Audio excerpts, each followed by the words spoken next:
Kom ons bid saam voor ek begin. Vader, dankie vir u woord, Here.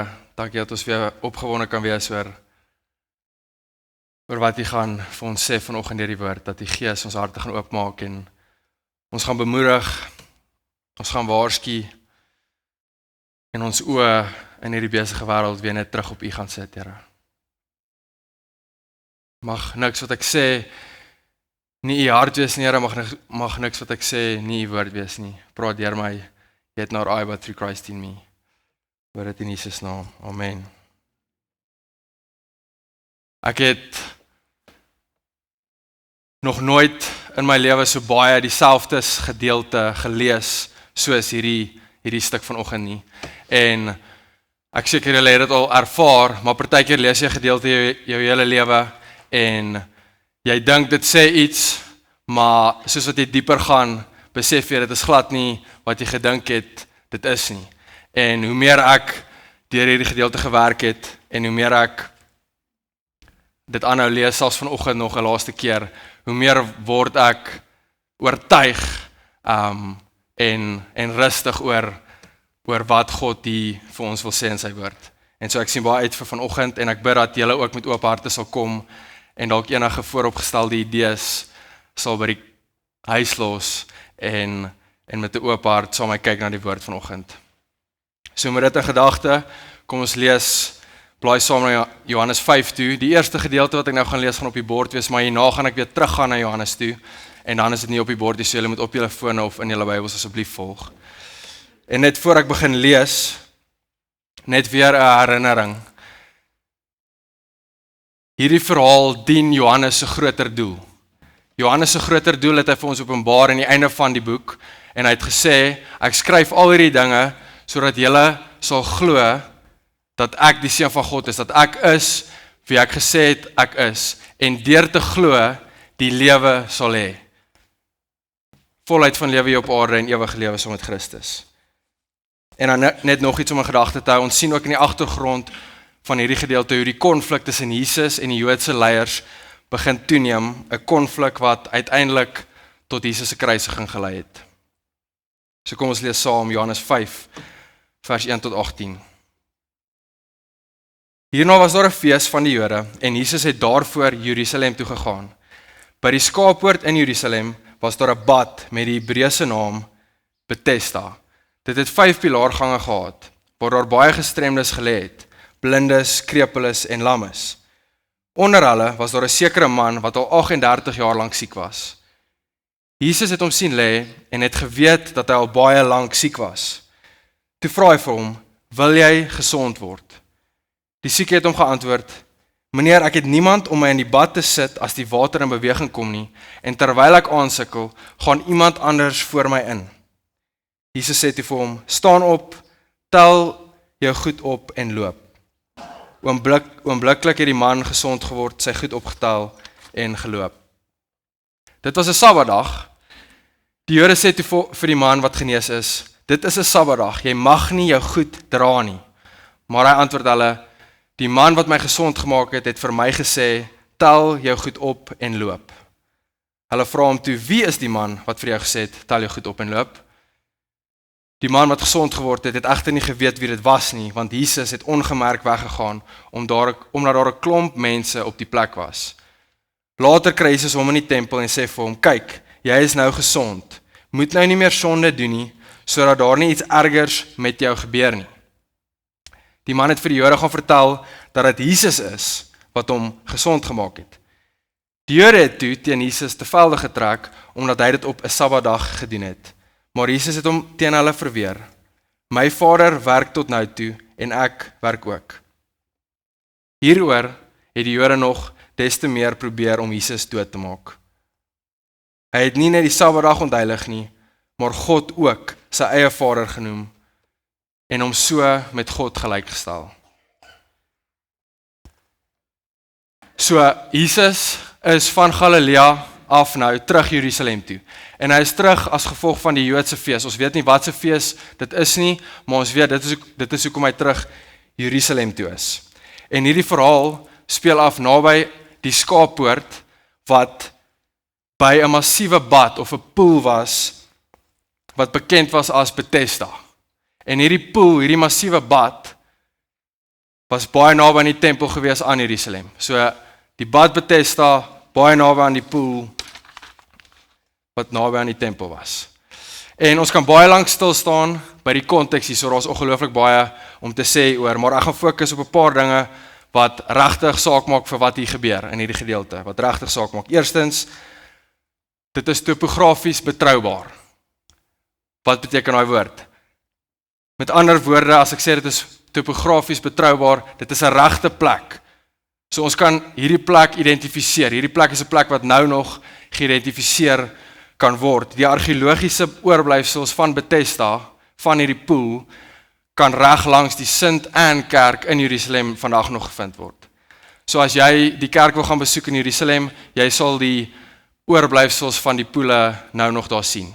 So hierdie is 'n regte plek, en omdat dit belangrik is dit wys ons net weer die Bybel is topografies betroubaar.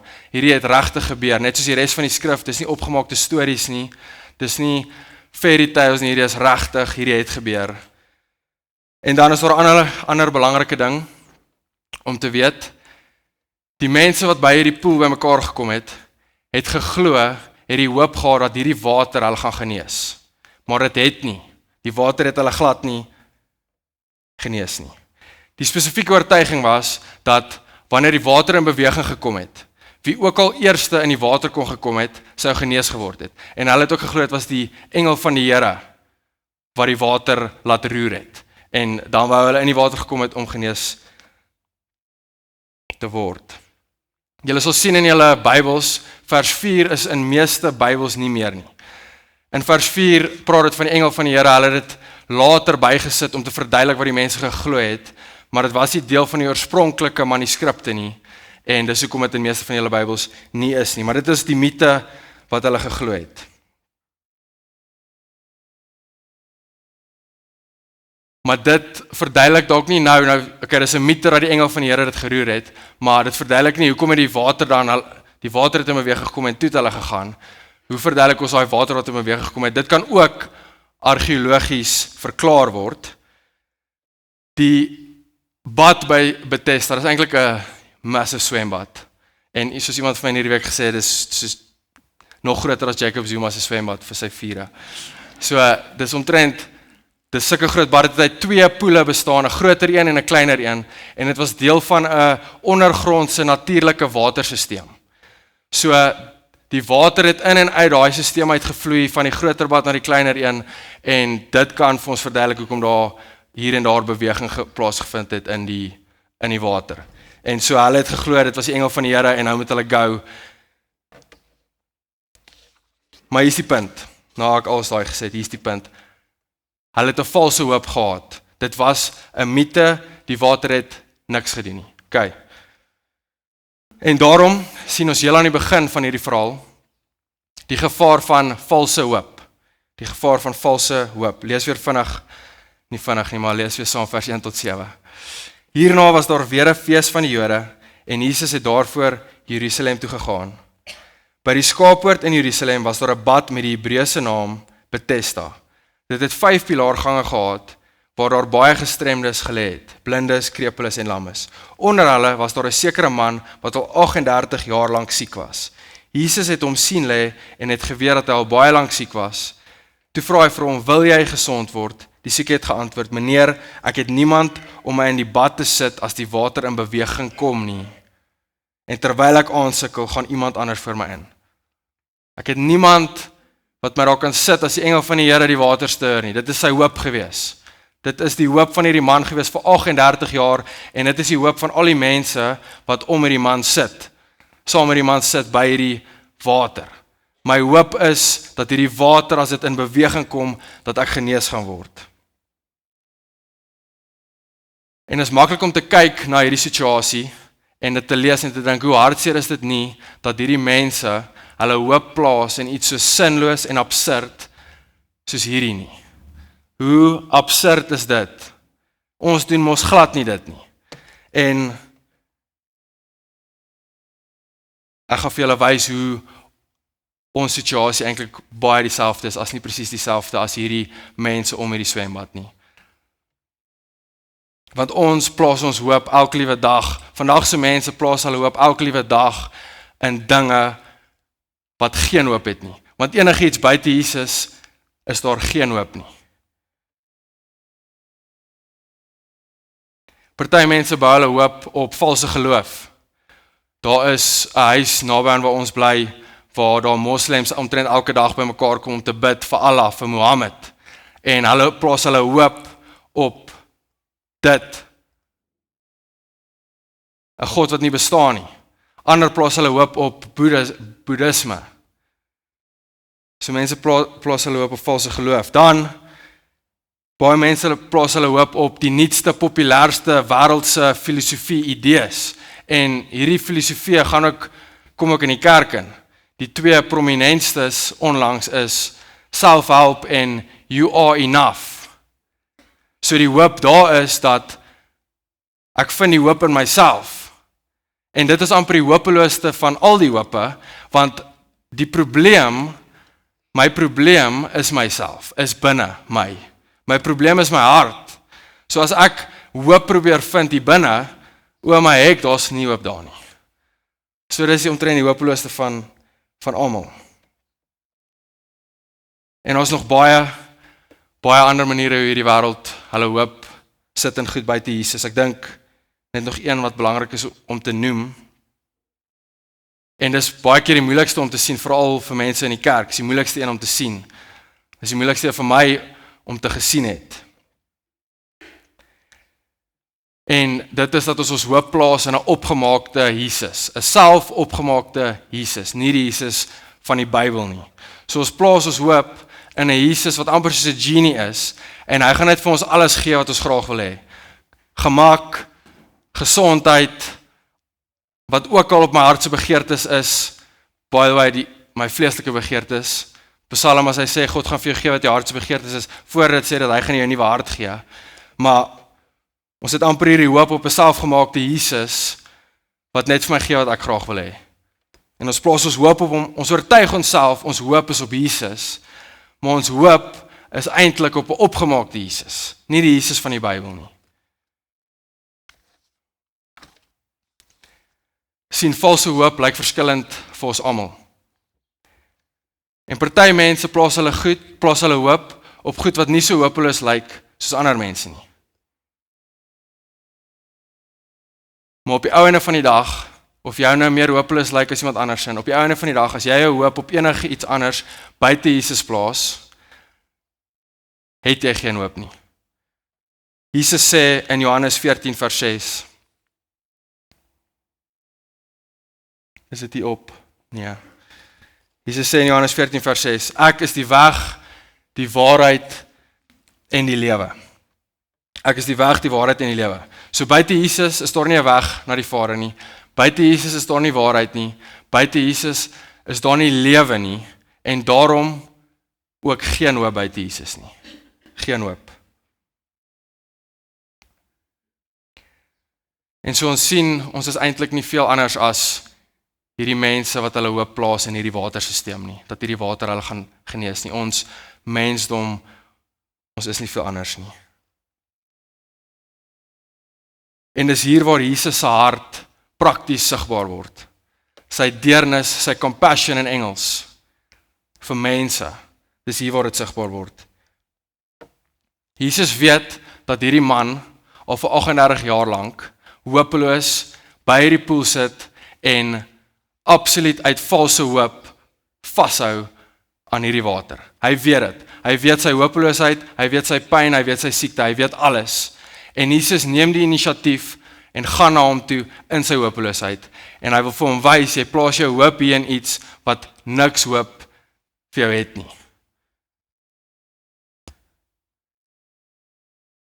Dit is ongelooflik, die man soek nie vir Jesus nie. Jesus neem die inisiatief. En hy doen dit, hy neem die inisiatief aan sy hart. Dis Jesus se hart. Is dit nie presies wat hy doen vir ons nie? Hy weet elke liewe ding van my en jou. Hy weet ons grootste leemtes, ons swaarste tye, seerste plekke in ons lewe. Hy weet hoe lank ons al hoop soek op plekke buite hom en hy ontmoet ons in dit. Hy kom na ons toe want dis sy hart en hy ontmoet ons in dit.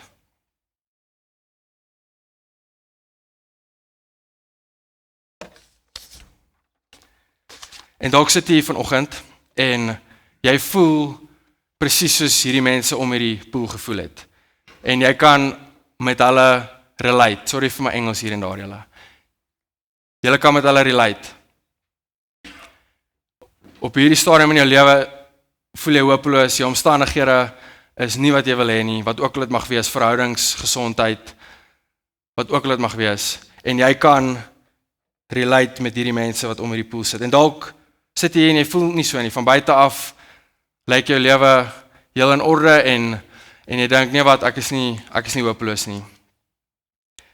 Maar eintlik is hierdie mense se storie elkeen van ons se storie. Geen hoe jy voel of nie, dis ons elkeen se storie, want sonder Jesus is ons almal hopeloos. Ons sonde, elkeen van ons sin, ons sonde skei ons van God af. En as dit nie vir Jesus is wat ons verhouding met die Vader herstel nie, het ons geen hoop nie. So ons is almal, elke liewe een van ons, is eintlik maar hierdie mense wat om hierdie water sit. Lees saam Romeine 5 vers 6 tot 8.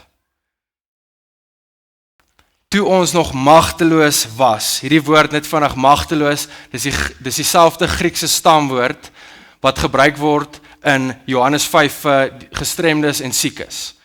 En dis hoekom baie vertalings nog in Johannes 5 in die Engels vertaal baie vertalings dit as powerless, die gestremde siekes deel. Dit sê powerless want dit is dieselfde Griekse familiestamwoord. Alright, so toe ons nog magteloos was, het Christus immers reeds op die bestemde tyd vir die goddeloses gesterwe. 'n Mens gee tog nie sommer jou lewe prys nie, selfs nie vir 'n regverdige nie. Ja, tog vir 'n goeie mens sal iemand miskien nog die moed hê om te sterwe. Maar God bewys sy liefde vir ons juis hierin, dat Christus vir ons gesterf het, toe ons nog sondaars was. Ons is magteloos, hopeloos, sonder Jesus wat ons verhouding herstel met die Vader. Besef jy dit vanoggend? Besef jy dat jy nie veel anders is as die mense om in die bad nie, dat jy magteloos is? Want as jy dit nie besef nie, het jy geen hoop nie. Soos Paul Tripp sê, hopelessness is the key to hope.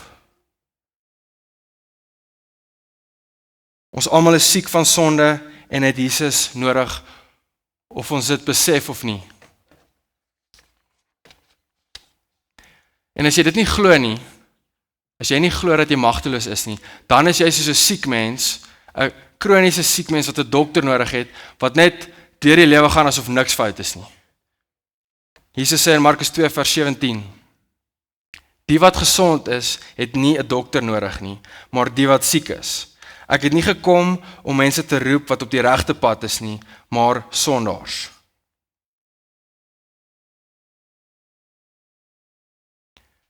Ware hoop begin eers wanneer jy ophou voorgee, jy is gesond.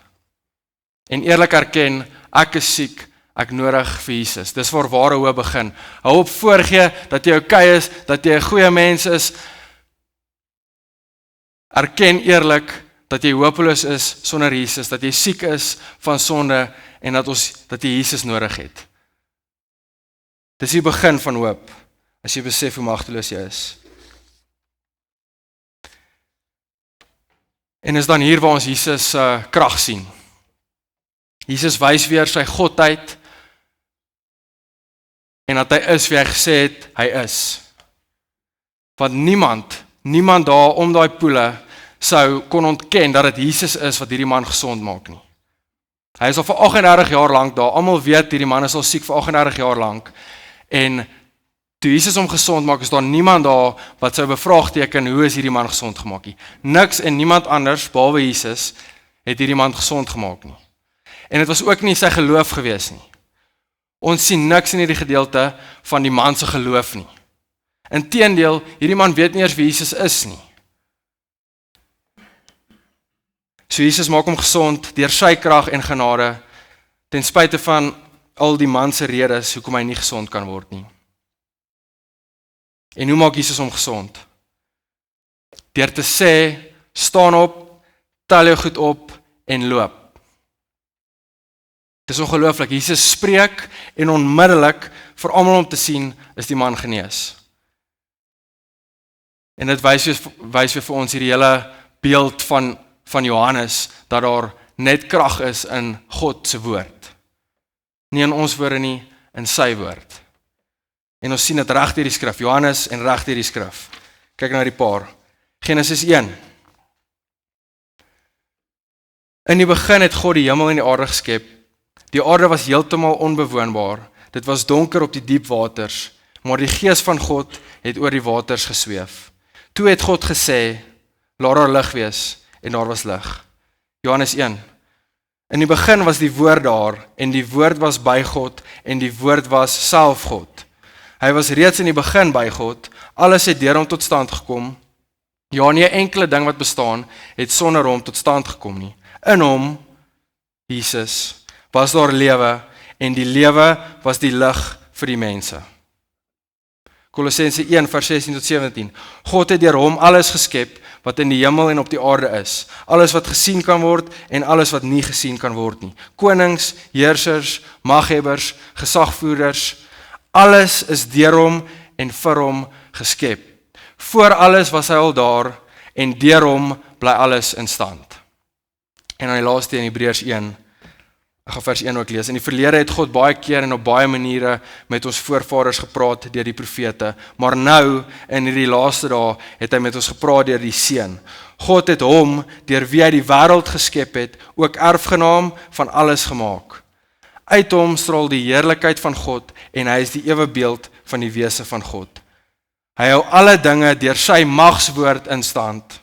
Nadat hy die reiniging van die sondes bewerkstellig het hy gaan sit aan die regterhand van die majesteit in die hoë hemel as Here. So reg deur die skrif en ook reg deur Johannes Evangelie sien ons dat daar slegs lewe in God se woord is. En daardie woord het vlees geword, Jesus Christus. Hy is nie net die een deur wie lewe kom nie, hy is die lewe. En hy is Here van die heelal. En die enigste manier hoe ons lewe kan kry, is as ons buig voor sy heerskappy. En as ons nie buig voor Jesus se heerskappy nie, sal ons nooit sy lewe en sy opstandingskrag in ons lewens ervaar nie. Die vraag is, glo ons dit? Glo ons dat daar net lewe in Jesus is? Daar's nêrens anders opstandingskrag as by Jesus nie, glo ons dit? Of hou ons aan dit probeer soek op ander plekke?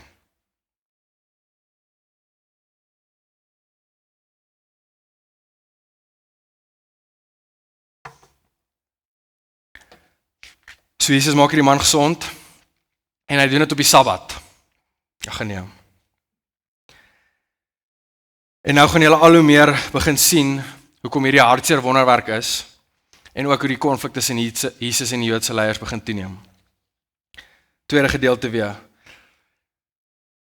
Dit was 'n Sabbatdag. Die Jode sê toe vir die man wat genees is, dit is 'n Sabbatdag. Jy mag nie jou goed dra nie. Maar hy antwoord hulle, die man wat my gesond gemaak het vir my gesê, tel jou goed op en loop. Hulle vra hom toe, wie is die man wat vir jou gesê het, tel jou goed op en loop? Die man wat gesond geword het egter nie geweet wie dit was nie, want Jesus het ongemerk weggegaan, omdat daar 'n klomp mense op die plek was. Later kry Jesus hom in die tempel en sê vir hom, kyk, jy is nou gesond, moet nou nie meer sonde doen nie, sodat daar nie iets erger met jou gebeur nie. Die man het vir die Jode gaan vertel, dat dit Jesus is, wat hom gesond gemaak het. Die Jode het toe teen Jesus te velde getrek, omdat hy dit op 'n Sabbatdag gedoen het. Maar Jesus het hom teen hulle verweer, my Vader werk tot nou toe, en ek werk ook. Hieroor het die Jode nog des te meer probeer om Jesus dood te maak. Hy het nie net die Sabbatdag onheilig nie, maar God ook sy eie Vader genoem, en hom so met God gelyk gestel.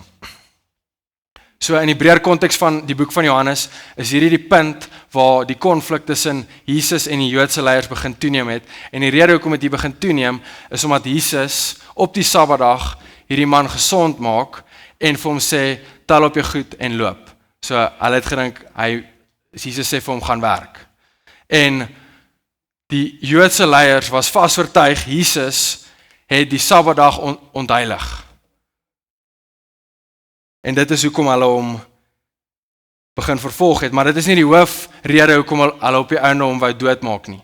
Die hoofrede is omdat Jesus gesê het, ek is God, indirek, en ons sien dit al deur die hele Johannes, maar hy stel homself gelyk aan God, en hy sê, ek het die autoriteit om te sê, wat is reg en verkeerd op die Sabbat. Nie julle nie, ek het. So in daai, stel hy homself gelyk aan God, en vir hierdie rede, sê die Here, ons gaan vir hom doodmaak. Daai is blasphemous. Hy sê hy is God. En dis ook op die ou ende, hoekom hulle hom doodgemaak het. Is 'n gevolg van hy wat homself gelyk maak aan God. En dit bring die gevaar van wettisisme na vore. Het is hartseer om te dink dat hierdie man is vir 38 jaar hopeloos, magteloos, en hier maak Jesus hom gesond. En al wat die Joodse leiers oor omgee, is dat hulle opgemaakte reëls en tradisies gebreek is. Hulle het nie Jesus se deernis en hart vir wat hier nou net gebeur het nie. Hulle is so gefokus op hulle eie opgemaakte reëls, en ek sê dit is opgemaakte reëls, want dit is glad nie in die skrif nie. Dit is glad nie in die skrif nie. Eerstens, Jesus het die hele wet nagekom, hy het die wet vervul, hy het nie die wet gebreek nie. Die Sabbatdag was daar vir God, ingestel deur God, om vir sy mense rus te gee van die normale harde werk van die daaglikse lewe. So God gee vir sy mense, omdat hy vir hulle rus wil gee. Okay, dis die eerste ding. Maar hier kom die Joodse leiers, en hulle verander iets wat God vir jou wil rus gee, en hulle verander dit in 'n las. Hulle sit laste op mense. As gevolg van hulle eie opgemaakte tradisies en reëls buite die Bybel. En deur dit te doen, sit hulle laste op mense wat Jesus gekom het om rus te gee. En dit is die gevaar om reëls buite die skrif te maak. As jy reëls buite die skrif maak, dis die gevaar. Ons sit laste op mense wat Jesus rus wil gee, en ons mis God se hart vir mense en die werk wat hy mee besig is. Dis die gevaar. Ons sien dit ook in die kerk. Wanneer ek of Fred of enigiemand anders ooit jou gewete bind as enigiets buite die skrif, is ons besig om dieselfde te doen. Wanneer ons meer bekommerd word of raak oor ons selfopgemaakte tradisies as oor wat God mee besig is en oor mense, dan mis ons dit ook. Dalk is jy hier vanoggend en jy het gehoop jy is 'n orkes. En jy kan nie, of wat ook al, het jy gehoop hoe die musiek dalk lyk. En jy kan nie fokus op die preek nie, want jy het net gewens jy was 'n orkes gewees hier vanoggend. En dit klink ridiculous, daai is 'n werklikheid. Daai is 'n werklikheid. En wat ook al dit mag wees, as ons selfopgemaakte tradisies so belangrik begin maak, dat ons mis wat God besig is om te doen, en sy hart vir mense, dan is ons heeltemal van die pad af. Nou, wat ek nie sê nie, ek sê nie tradisie is sleg nie. Skriftelike tradisies gebou op skrif, is goed. Dis as ons buite die skrif gaan, dis wanneer dit gevaarlik raak. En ek het nie nou ongelukkig tyd om te praat oor wettisisme nie, want nie alles wat die wêreld en die kerk sê is wettisisme nie. Gehoorsaamheid is nie wettisisme nie, maar ons is nie vandag. Dis 'n ander preek. So, dit is hartseer dat die Joodse leiers nie Jesus se deernis, sy compassion gehad het vir die mense, en dat hulle meer bekommerd was oor hulle eie tradisies. Dit is hartseer. Maar dit is nie die hartseerste deel van hierdie verhaal nie. Die hartseerste deel van die verhaal is hoe hierdie man reageer op die tweede kans wat hy gekry het. Dis die hartseerste deel. Na 38 jaar van hopeloosheid, pyn, siekte, Na 38 jaar word hierdie man genees en ons sien niks in die skrif van enige dankbaarheid of aanbidding vir Jesus nie. Niks. As jy nou kan die 10 malaatse mans wat Jesus gesond gemaak het. Daar was 10 mans wat hy gesond maak. 10. Daar's een wat omdraai na Jesus toe, hom dank en aanbid. Net een. En Jesus vra vir hom, ek het dan 10 van julle gesond gemaak. Waar is die ander 9? Net een draai om en dank en aanbid Jesus. So die stilte skree hierso, die stilte skree. Maar nie net die stilte nie, die kontras met Johannes 9. Johannes praat baie keer, maak hy hierdie vergelykings in sy stories. In Johannes 9 sien ons die storie van die blinde man wat Jesus genees. Dis amper dieselfde storielyn. Hier's 'n blinde man, Jesus neem die inisiatief, hy kom na hom toe in sy pyn, hy maak hom gesond, en daar's 2 goed wat anders is. Hierso sê Jesus vir hom, dis nie as gevolg van sy sonde omdat hy blind was nie, in ons man se storie is dit, ons gaan nou daarby kom, maar die groot verskil is, nadat Jesus hom gesond maak, raak hierdie man 'n disipel, hy volg vir Jesus, en as gevolg van, omdat hy vir Jesus volg, begin die Jode hom te vervolg. So omdat hy vir Jesus volg, nadat hy gesond gemaak is, vervolg die Jode hom. Kyk wat in ons storie gebeur, kyk wat hier gebeur. Nie ons storie nie, Jesus se storie. Vers 14. Later kry Jesus hom in die tempel en sê vir hom, kyk, jy is nou gesond, moet nou nie meer sonde doen nie, sodat daar nie iets ergers met jou gebeur nie. Die man het vir die Jode gaan vertel, direk na Jesus dit vir hom sê, die man het vir die Jode gaan vertel, dat dit Jesus is, wat hom gesond gemaak het. Die Jode het toe teen Jesus te velde getrek, omdat hy dit op 'n Sabbatdag gedoen het. So, Jesus sê vir die man, nadat hy hom gesond gemaak het, gaan hy sondig nie meer nie. En wat, direk na daai woorde, wat doen hy? Hy weet, dat die Joodse leiers nie happy was met hierdie Sabbatdag genesing nie. En hulle is ook nie happy met hom nie. So hy weet presies, as hy vir Jesus hier, as hy teruggaan na die Joodse leiers toe, dis nie omdat hulle na hom toe kom nie, hy gaan direk na die woorde, gaan hy na hulle toe. En wat gebeur daarna? Die Joodse leiers gaan hy vervolg hom. So dis anders as Johannes 9. Johannes 9, omdat die blinde man wat gesond gemaak is, vir Jesus begin volg en die Joodse leiers daarom hom vervolg, hierdie geval raak hy nie 'n disipel nie, hy vertel die Joodse leiers wat gebeur het en hulle begin hom te vervolg. Het gaan nou duidelik word, as dit nie al is nie. So hierdie man kry 'n tweede kans. Hy kry 'n tweede kans. Jesus gaan vind hom weer in die tempel, en hy wys dat hy nie net omgee oor sy fisiese welstand nie, maar sy geestelike welstand. En sy stelling impliseer dat die man se sonde, hy sonde in sy lewe gehad het. En dis hoekom hy in die toestand is wat hy is. Hy het sonde in sy lewe gehad. En ons weet, Johannes 9, wat ek nou net oor gepraat het, en ook die res van die skrif, daar is nie altyd 'n direkte konneksie tussen sonde en lyding nie, daar is nie, maar in hierdie geval is dit baie duidelik dat daar is. Hierdie man se sonde was die rede hoekom hy siek was.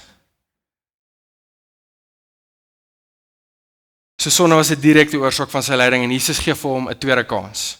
Jesus gee vir hom 'n tweede kans deur hom gesond te maak en dan te waarsku, moet nou nie meer sonde doen nie, sodat daar nie iets erger met jou gebeur nie. Moet nou nie meer sonde doen nie, sodat daar nie iets erger met jou gebeur nie. Wat kan erger wees as 38 jaar van hopeloosheid, siekte, magteloosheid? Wat kan erger wees? 'n ewigheid geskei van God in hel. En dis presies hoekom Jesus na die tempelterrein terug toe gaan. Want as die man nie kies om van sy sonde af te draai na Jesus toe nie, geen om of hy gesond gemaak is nie, gaan hy 'n ewigheid geskei wees van God. En Jesus gaan na hom toe en sê, draai van jou sonde af na my toe, anders gaan iets erger met jou gebeur.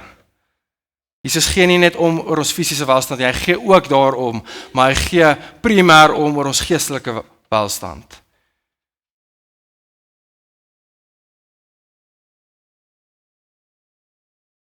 En so, ons lees nadat Jesus dit vir hom gesê het, het die man vir die Jode gaan vertel dat dit Jesus is wat hom gesond gemaak het.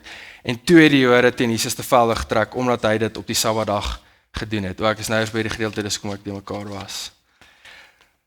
So dit lyk amper hier of die man aanstoot gee vir Jesus. Dit lyk of die man aanstoot geneem het dat nadat Jesus het vir hom gesê het.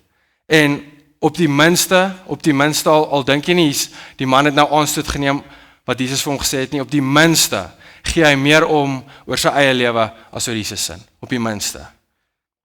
En dit is hoekom hierdie verhaal so hartseer is. Hierdie man sien Jesus se hart, hy sien sy krag, sy deernis, hy kry 'n tweede kans, maar hy draai nie.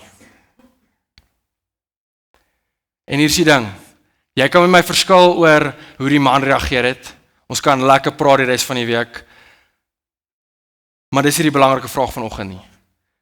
Die belangrike vraag vanoggend is, hoe reageer jy? Hoe reageer jy op Jesus se deernis? Hoe reageer jy op Jesus se krag? Dis die vraag. Hoeveel keer moet Jesus nog sy heerlikheid en krag vir jou wys, totdat jy hom gaan begin volg?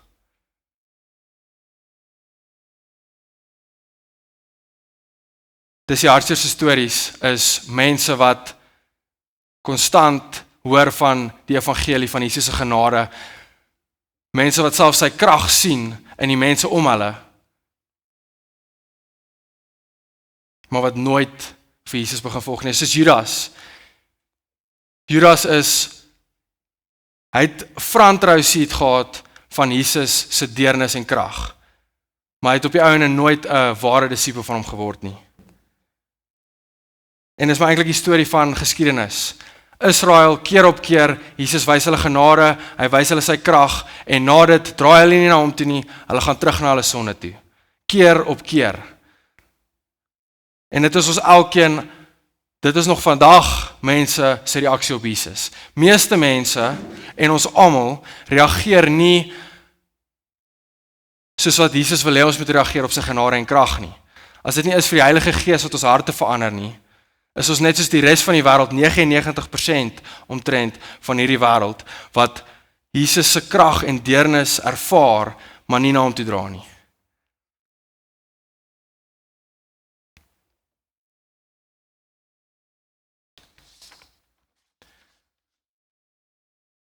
As dit jy is, en dit was ek op 'n tyd, besef jy nie dat sy geduld en goedheid jou na bekering wil lei nie. Paulus skryf in Romeine 2 vers 4, God is ryk in goedheid, verdraagsaamheid en geduld. Sê dit vir jou niks nie. Besef jy nie dat God jou deur sy goedheid tot bekering wil lei nie? Hier is God se uitnodiging weer vandag aan jou, as jy nog nie werklik gedraai het na hom toe nie. Hoekom nie vandag nie? Hoekom nie vandag nie? Hoeveel keer moet jy nog sy deernis, sy compassion sien, sy werk? Dalk het iemand jou hier gebring vandag, dalk is daar iemand wat oor jou met Jesus praat die laaste ruk, en jy sien die krag van Jesus in jou familie of vriende se lewens. Jy sien Jesus se krag, hoe Jesus hulle verander. Jy hoor sy genade wat vir jou sê, kom na my toe, maar tog het jy nog nie gedraai nie. En Jesus sê vanoggend vir jou, draai. Anders gaan iets erger met jou gebeur. Wat help dit? Jesus maak jou gesond. Of hy verbeter jou omstandighede. Vandag. Dink aan wat ook al nou aangaan in jou lewe, of die ergste ding wat jy kan aan dink. Wat help dit? Jesus maak jou gesond daarvan. Maar jy is nie 'n regte verhouding met God nie. En dan gaan jy dood oor 10 jaar, 5 jaar, 10 jaar, of 50 jaar. Ons almal gaan doodgaan. Wat help dit, jy word gesond, en jou omstandighede verbeter jy op aarde, maar dan op die einde van die dag gaan jy anyway dood, en jy staan vir God, en jy was nooit 'n verhouding met hom nie, deur sy seun nie. Wat help dit?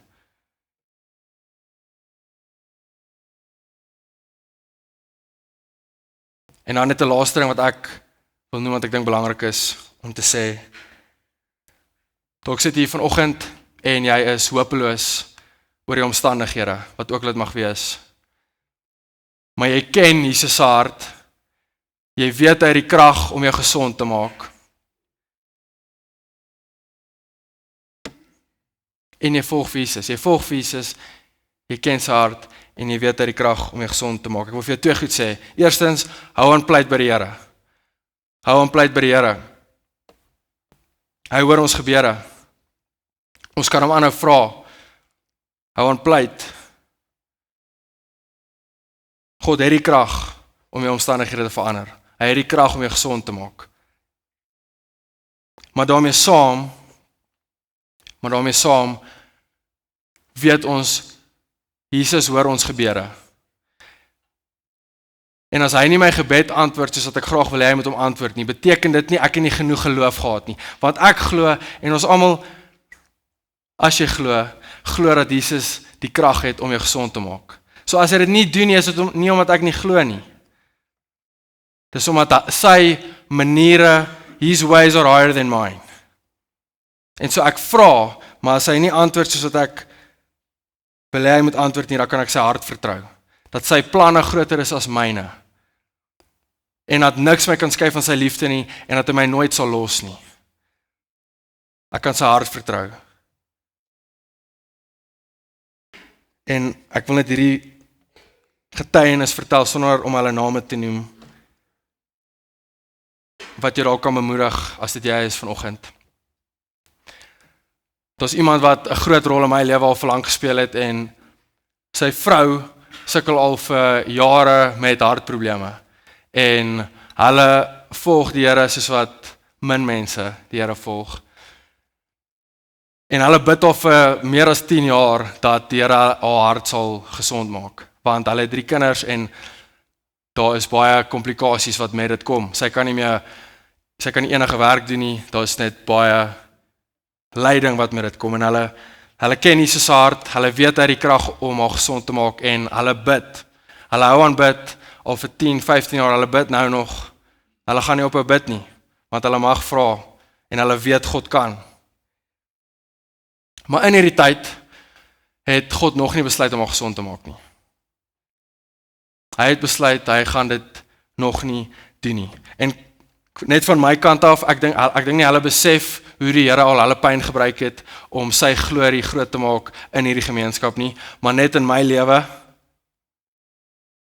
hoe ek hulle lewe sien en hoe afhanklik hulle is van die Here, en hoe hulle wys dat ten spyte van hulle swaar tye, dat Jesus die greatest treasure van hulle lewe is. Geen nie om hoe dit gaan nie onder nie. Jesus is the greatest treasure of their life, en niemand hoef my te oortuig, en hulle hoef dit nie vir my te sê nie, want ek sien dit. En die mense in hierdie gemeenskap in Pretoria sien dit. En so ek bid dit vir jou. Hou aan pleit by die Here, hou aan vra, maar as hy nie jou gebed antwoord soos wat jy graag wil hê op hierdie oomblik nie, vertrou sy hart en weet dat as jy na hom toe gaan in hierdie, gaan hy jou gebruik vir sy glorie. Vir sy glorie. En ook vir jou goed. Amen.